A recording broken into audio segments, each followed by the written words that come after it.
Welcome to Dr. Jarrett's Science Shenanigans Teacher Edition.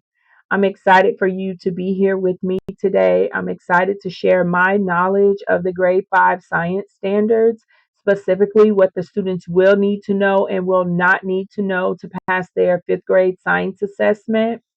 Do not forget to like, share, comment, and subscribe. Thank you again. I've been passionate about empowering educators in science education for many years. My dedication to science education also led to my dissertation, which focused on developing impactful lessons for science improvement. Since 2007, I've worked with over 75 schools across Florida, assisting in boosting grade 5 science scores. Together, we're making a difference in how young minds explore and engage with science. I'm so excited about you being here with me today. Hello, welcome to today's session. We are actually going to break this set of benchmarks down. The main benchmark is SC.5.E.7.3, but it also has three other also assessed as benchmarks.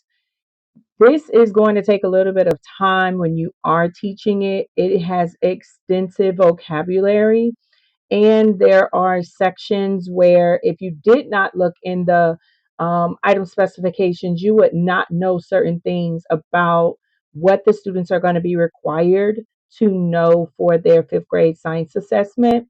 So we will be breaking this down with a 4-part series, and this section is again full of vocabulary. So let's get into it.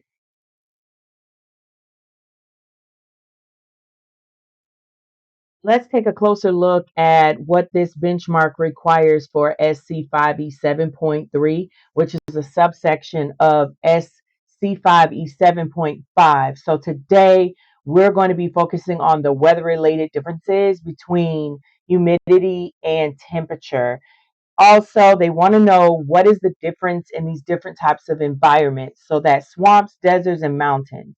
However, I want you to look down in your item specifications because it adds four additional ones, which is grasslands, rainforest, tundra, and wetlands. This means that the students will be assessed on all seven, not saying in the same year. I don't know what those assessments look like. So um, we prepare the students for the benchmark. We teach what they're supposed to learn for the 5th grade year. And we also have to keep in mind of what they will be assessed on. So it's swamps, deserts, mountains, grasslands, rainforest, tundra, and wetlands. And the students will be responsible for knowing those environments. Also, like, why are deserts dry and hot while the rainforest is warm and humid? Or how can mountains be cool and windy even when it's the summertime? And so those are some things that we're going to be talking to the students about. Again, don't forget, we're talking about weather. We're not talking about climate. So we're not talking about weather versus climate here. Stay away from that. We're just looking at the weather related differences for temperature and humidity. There's some things that the students may need to know: that swamps and wetlands are warm, they're very humid, they're often rainy. Students that live in South Florida versus students that live in certain parts of Central Florida or North Florida, they may not experience the swamps or the wetlands, but you can definitely show them videos and pictures of what that may look like. Deserts, we kind of don't have any deserts here in Florida, so they're hot during the day and they're cold at night. They're very dry. So you would like to show the students some pictures and videos of different deserts. Mountains, cool to cold. So they're windy. They are less humid at higher elevations. And we do have mountains here in the United States. So there are some conversations that you can have with your students to see if any of them have been to the mountains before. I know a lot of families travel to Tennessee and Georgia a lot.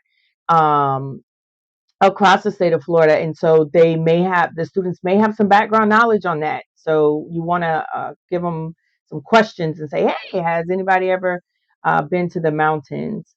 Um, and make sure they're not talking about hills. So, especially here in Tallahassee, we have some really high hills.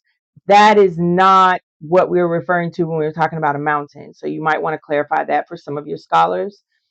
Grasslands, they have less rainfall than forests, but more than deserts. So, they're kind of in the middle of there. Rainforests are hot and humid, lots and lots and lots of rainfall all year round. So all year round are when the students would need to know about the rainforest. The last one the students need to know about is the tundra.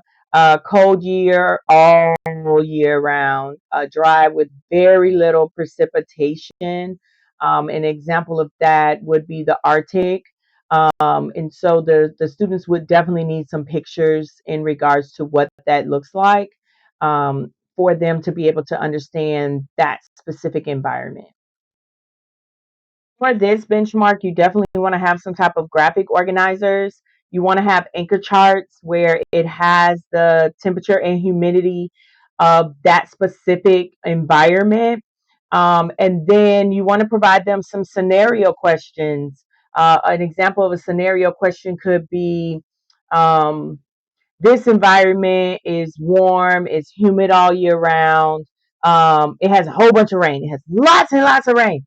And you can even have the students have dry erase boards in front, write their answer on the dry erase board and show the teacher, and therefore the teacher can do 100% to see what the students have thought. The answer would have been rainforest.